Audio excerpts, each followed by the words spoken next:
आज हम लोग बेसिक एक्सेल सीखेंगे। सबसे पहले आपके सामने जो स्क्रीन दिखाई दे रही है एक्सेल की विंडो है। इसमें आपको सबसे ऊपर जो दिखाई दे रहा है फाइल मेनू, उसके साथ में home, insert, page layout, formulas, data, review, view end developer, ये टैब्स है एक्सेल में। हर एक टैब्स के अंदर ये जो नीचे आपको हॉरिजॉन्टल बार दिखाई दे रहा है, इसे रिबन बोला जाता है। और हर एक टैब के अपने ऑप्शंस है इस रिबन के अंदर। जैसे मैं इंसर्ट पे क्लिक कर रहा हूँ, तो इंसर्ट पे क्लिक करने के बाद यहाँ पे इंसर्ट से रिलेटेड, इंसर्ट में जो ऑप्शंस अवेलेबल है, power table, recommended table and all, ये टेबल्स ग्रुप में अवेलेबल है। देन इलिस्ट्रेशन से ऐसे एक्सेल्स के इंसर्ट टैब में ये ऑप्शंस दिए गए हैं।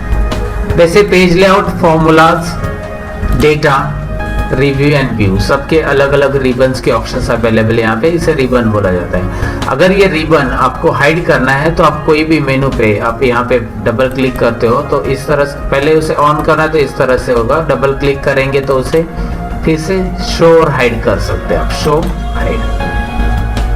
हाइड हो गया। डबल क्लिक करके आप इसे, इसका शॉर्टकट की है Ctrl+F1। जो फंक्शन में F1 से F12 बटन दिए उसमें से फंक्शन कीबोर्ड पे आपको प्रेस करना है Ctrl+F1। तो आपको ये इस तरह से, मैं एक बार कीबोर्ड से शॉर्टकट की प्रेस करके आपको दिखाता हूँ। Ctrl+F1, Ctrl+F1, इस तरह से आप इसे शो और हाइड कर सकते हैं। या फिर कोई भी एक टैब पे आप डबल क्लिक करते हो तो वो हाइड और शो हो जाता है।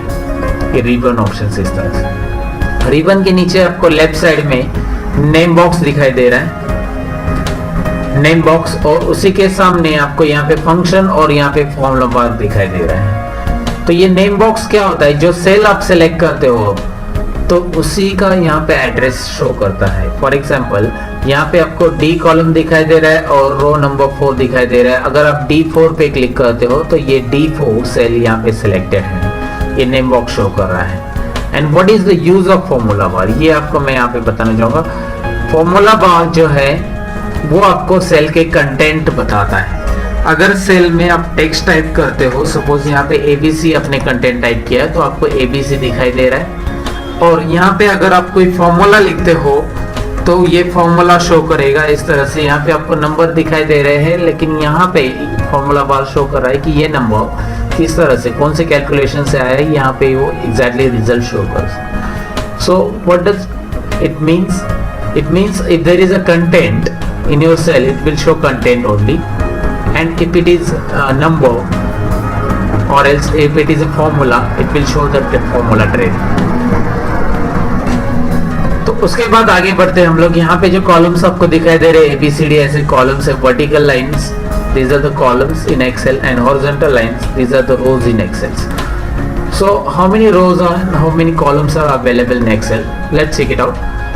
यहाँ पे आपको क्या करना है, कंट्रोल और राइट एरो प्रेस करना है कीबोर्ड से। कंट्रोल और राइट एरो प्रेस करने के बाद आपको डायरेक्टली लास्ट कॉलम दिखाई दे रहा है और टोटल कॉलम की काउंटिंग ये है 16,384। यहाँ पे कंट्रोल लेफ्ट एरो प्रेस करो, आप फर्स्ट कॉलम पे दोबारा आप जंप कर सकते हैं।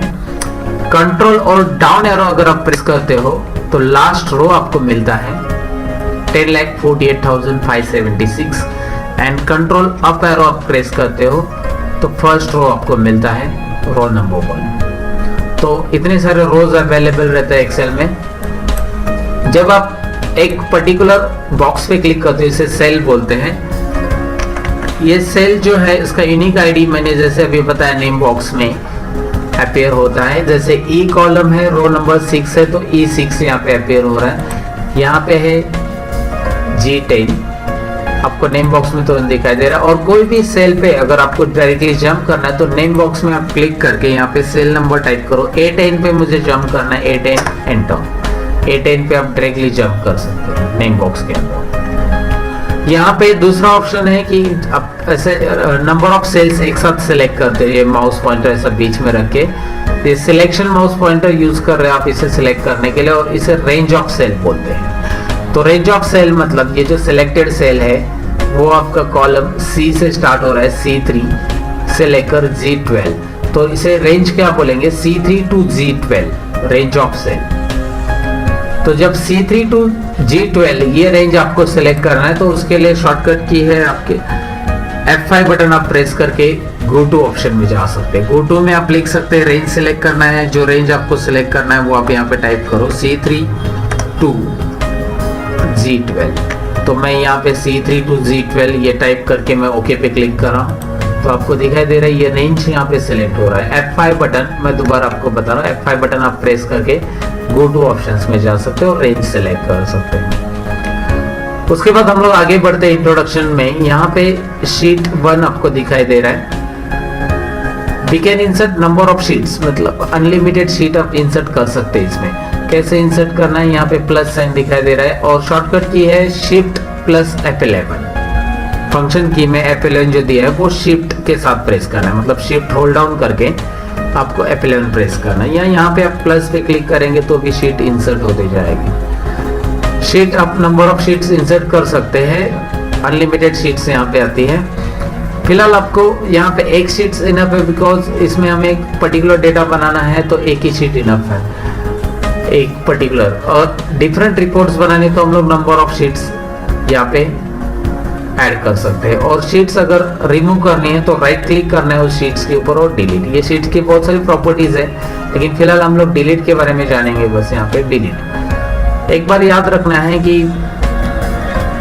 अगर आप एक शीट डिलीट कर देते हो, सपोज ये शीट आपने डिलीट कर दी तो ये आप अंडू नहीं कर सकते, क्योंकि शीट डिलीटेशन यहाँ पे अंडू नहीं होता है। आप Ctrl+Z तभी यूज कर सकते हैं इसमें एक्सेल में, जब आप इसमें कंटेंट कुछ टाइप करते हो और यहाँ पे कंटेंट डिलीट करते हो तो आप Ctrl+Z पॉसिबल है, बट सिलेक्ट डिलीटेशन अंडू नहीं होता है। एक बार आप शीट डिलीट करते हो तो परमानेंट डिलीट होता है। सपोज एग्जांपल ले लो, आप यहाँ पे कुछ कंटेंट टाइप कर दो एंड इस शीट को आप डिलीट करने के लिए अभी क्लिक कर दो। कंटेंट टाइप करने के बाद ये मैसेज शो करेगा, you can't undo deleting sheets and you might be removing some data if you don't need it, click it. Means confirm करो कि आपको शीट डिलीट करनी है तो ये आप परमानेंटली डिलीट कर दोगे, क्योंकि ये अनडू नहीं होने वाला है।